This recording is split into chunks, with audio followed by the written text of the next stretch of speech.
If you want to hear more about Georgian history and history in general, remember to hit the subscribe button below. And with that out of the way, let's talk about Mirian III. He was born in the year of 277 as a minor noble born to the House of Mirian. The House of Mirian is one of the 7 Iranian noble houses and can claim descent from the old Parthian dynasty that had ruled over Persia since 227 BC. In 224 AD, Parthia would be overthrown by the current Sassanid Empire. This new Sassanid Empire allowed the House of Mirian to keep their mountainous kingdom of Iberia that would later become Georgia. This tiny kingdom had long served as a battleground for Roman and Parthian armies and was constantly traded between the two powers either through vassalization or outright conquest. Around the same time that this was happening, a new religion was spreading like wildfire throughout the Roman world. The cult of Christianity had spread from the land of Judea, and now there was even Christians practicing their new religion even in Iberia. Although this community would remain small due to the overwhelming number of Zoroastrianists that practiced their Iranian-based religion. This was a much different Georgia than one would naturally think, and was more closely related to Persia in culture than the Western influences that would soon take hold of Georgia and refuse to let go.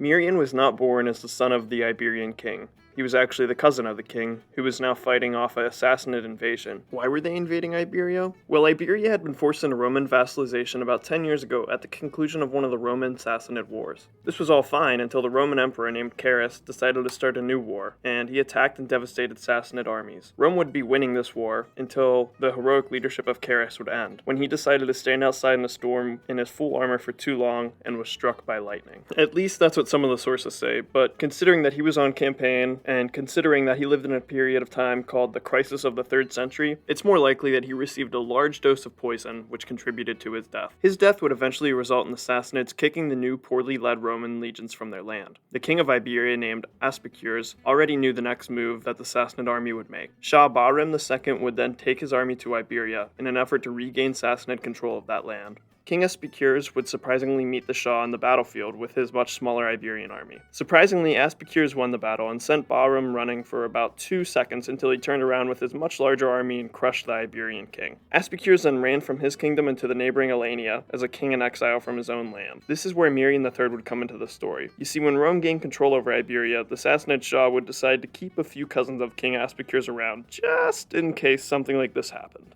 And so Mirian was chosen and crowned as Mirian I, although we call him Mirian III today, due to previous kings of Georgia that he never claimed descent from. Anyways, King Mirian would marry Aspicurs' daughter, and his cousin, thus becoming king of Iberia in 284 as a Sassanid vassal state. But the question still stood. Why did Rome and Persia flip-flop this poor little kingdom back and forth constantly? Well, the problem lies with Iberia's mountainous geography. Being dead center of the Caucasus Mountains meant that they controlled very important mountain passes that could cut weeks out of the schedule of both the Roman and Sassanid invasions. Almost like clockwork, another 10 years had passed, and that meant that it was time for Iberia to change ownership again. Sassanid, Persia, and Rome would once again go to war for what seemed like the 100th time at this point. Rome crushed the Sassanids this time, and they were re-given Iberia in 298 as a vassal state. King Mirian immediately pledged himself to the Roman Empire and enjoyed a close relationship with that giant empire. Little did King Mirian know, though, that this empire was collapsing from within. King Mirian would sit back and watch from his mountains as Romans would tear each other apart, all trying to decide on who should be their emperor.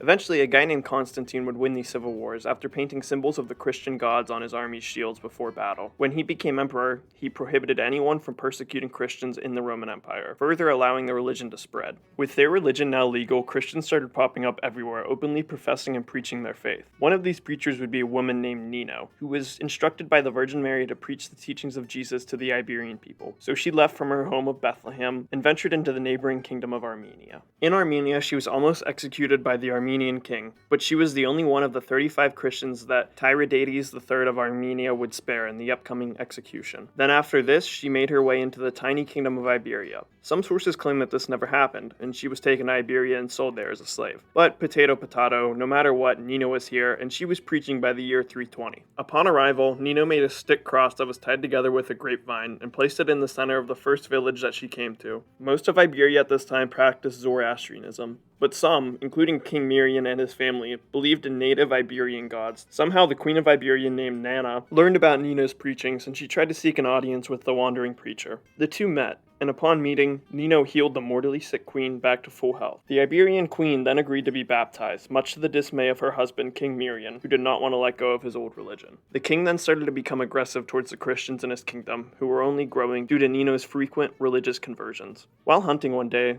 the king was in the woods. A strange and pitch-black darkness then overtook Mirian's vision. Mirian thought he was dying, and in a panic he started calling out the names of all the gods that he knew, until he screamed to Nino's god. He said, "If indeed that Christ whom the captive had preached to his wife was God, then let him now deliver him from this darkness, that he too might forsake all the other gods to worship him." With the end of this prayer, the darkness went away, and King Mirian had just renounced all of his other gods to this one god, and would finally be converted by Nino in 323. And just 3 years later, Iberia would become the second state ever to adopt Christianity as its state religion in 326, following its Armenian brother to the south. When King Mirian informed Emperor Constantine about his kingdom's conversions, he was so excited that he granted the Iberians with bishops and priests who convinced King Mirian to build a grand cathedral, which was started in 334 and was not finished until after the death of King Mirian.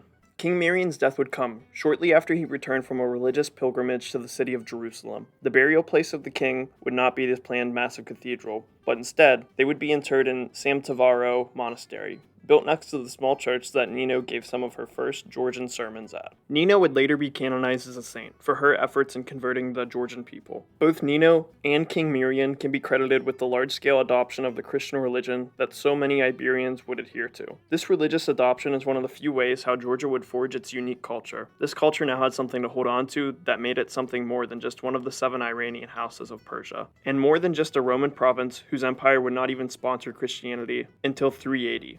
56 years after King Mirian I, the first Christian king of Georgia, did it.